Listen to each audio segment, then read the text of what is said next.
Hello there. Thanks so much for joining me today. I'm Colleen Klimczak. I'm an organizational and productivity coach and a certified professional organizer. I own Peace of Mind Professional Organizing, LLC. Since 2003, I've been helping my clients live better lives through organizing and organizational and productivity coaching. I support my clients and my community with coaching, in-person and virtual organizing, my weekly podcast called Your Organized Life with Colleen Klimczak, a free weekly virtual productivity session called Finish Line Friday, a free weekly email newsletter, and regular content on Facebook and Instagram. I also offer presentations and professional development to groups and companies. And soon, I will be launching a membership circle to support my community with even more coaching and productivity content. Want to finish strong with me this week? Join me for Finish Line Friday every Friday morning at 9 a.m. Central for a 2-hour productivity session. Drop me an email at colleen@peaceofmindpo.com or follow the Zoom room link on my Instagram or Facebook pages. Welcome to Your Organized Life, episode 84. I was talking with my assistant the other day. We were talking about getting back on track. Okay, so I was talking about getting back on track. She isn't off track, I don't think. But I have been, though not in a bad way. Either way, it's time to get back on track. I have had stuff, that's for sure. I don't know if I've mentioned this, or not fully at least. Last November, I was asked to apply for a role as a subject matter expert to create a course for my National Association of Productivity and Organizing Professionals, or NAPO. I'm a NAPO national member, I'm a NAPO Chicago member, and I also am a virtual chapter of NAPO member. So I applied in November, I interviewed in December, and we started working on the project in January. We were creating the content and recordings to guide students on how to take the CPO exam. And in the past few weeks, we officially completed and launched the project. Whew, so glad. So I have been a certified professional organizer, or CPO, since 2008. That was early on in the life of my company, and it was early on in being able to become a CPO. It was really important to me, though, to establish myself as a certified professional organizer. And it was great to work on this project and imagine how we could support the next classes of CPOs. I was very proud of the work we did and of the finished project. And now I am glad it is done. I hope that's not too honest, but I am. And now that that's complete, it's time to work on many other things. So today we are talking about independence because the day this podcast episode drops is Tuesday, July 2nd. I hope you're doing something fun. Maybe you're listening to me as you travel. I will have already, by this point, when it drops, marched in the Evergreen Park Independence Day Parade on Friday, June 28th, with a contingent of folks from District 124. So I will be already in the festive spirit myself. And this week, in this country, we celebrate Independence Day. I want to respect why we celebrate Independence Day and also ask the question about the word independence. For ourselves, independence from what? What do we choose independence from, and what do we choose it for? So I have to be honest. Whenever I hear the phrase, the 4th of July, my brain automatically gravitates to a silly joke. A traveler from the U.S. goes to another country for vacation in the summer, and he asks his hosts why they don't have the 4th of July in their country. And the hosts assure him, of course we have the 4th of July, right after the 3rd and before the 5th. So the calendar would look odd without it, or something along those lines. I was mentioning this topic to my husband, and he was saying that, in years past, we've heard this called Happy Treason Day because that's where it all started in 1770 something. Anyway, so I will stick to calling it Independence Day. But that also sends my brain down another little trail around the word independence. And that's what I want to talk about today. Independence, as in being free of something and free to do something else. Is there something that you're currently dependent on? or a situation that you're currently in that you seek to be independent from? Let's consider, is there a situation or relationship that isn't currently working? And what would we choose instead? Could you benefit from independence from a habit that's not supporting you? And what would we choose instead? And let's turn this into more positive language.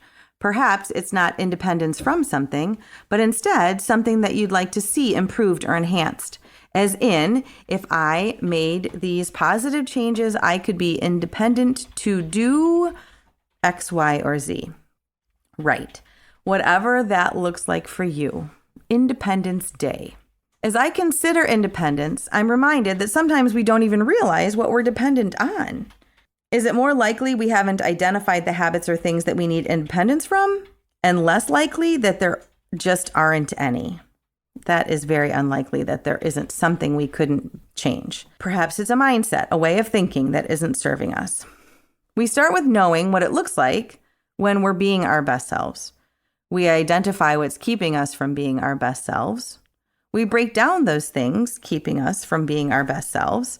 Maybe they are things, they are habits, they are ways of being that are in the way.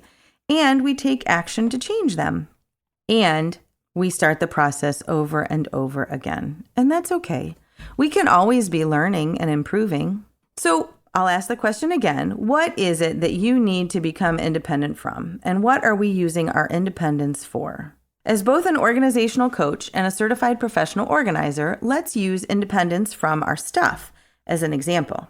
Perhaps you have unhealthy habits around your stuff, and you could benefit from independence from those habits and your stuff. I subscribe to emails from a woman named Dana White with a website, YouTube channel, etc. A Slob Comes Clean. In her content, she talks about her deslobification journey, and I really respect her insight and perspective of how a disorganized person got organized. It's great if you want to go check her out. In a recent post, she was talking about shopping and how her negative habits around shopping were contributing to her mounting clutter.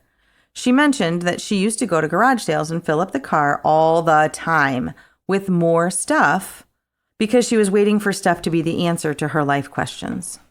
She was creating bigger problems for herself by continuing with unhealthy habits. Don't we all do that sometimes?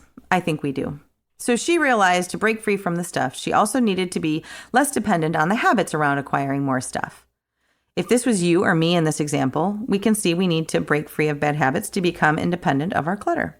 So again, what if you need to assert your independence from negative thoughts or thinking that isn't helping you? Working with a coaching client the other day, we were discussing how her thoughts often get stuck in a rut, just circling or spinning without a way to move on from that spinning, which of course then leaves her overwhelmed, stressed out, distracted, etc. Can you relate? I know I can relate.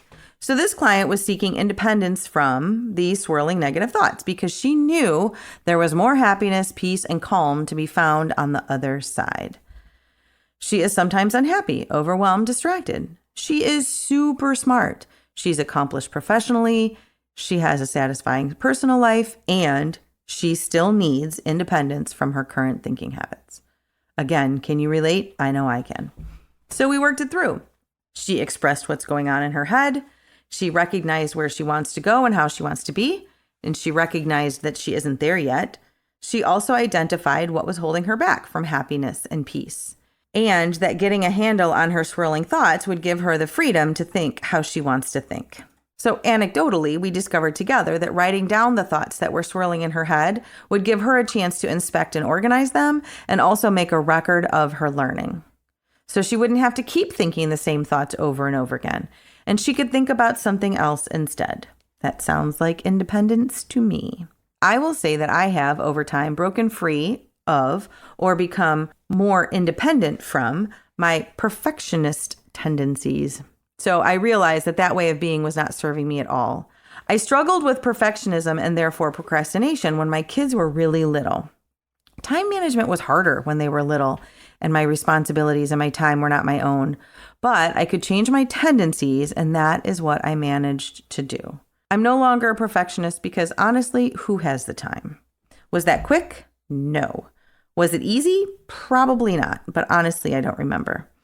Is it possible? Yes, it absolutely is. And now I can live differently and better But that's the question I'm asking you today as we celebrate Independence Day this week. What is it that you would like to become independent from? What habits are no longer serving you? What is it time for you to separate yourself from? Thing, habit, thought, whatever. And what would independence from those items open up for you instead? What would you be independent to now do? I look forward to hearing what that could be for you. I hope that you are motivated to think things like that. I am thinking big thoughts this summer and especially in July, but that was one that I wanted to share. Happy Independence Day, however you choose to embrace it. If it's time to invest in yourself and explore coaching for organizing and productivity, I would love to hear from you.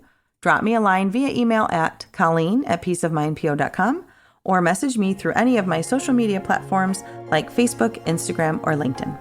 Thanks so much, and I will talk to you next week.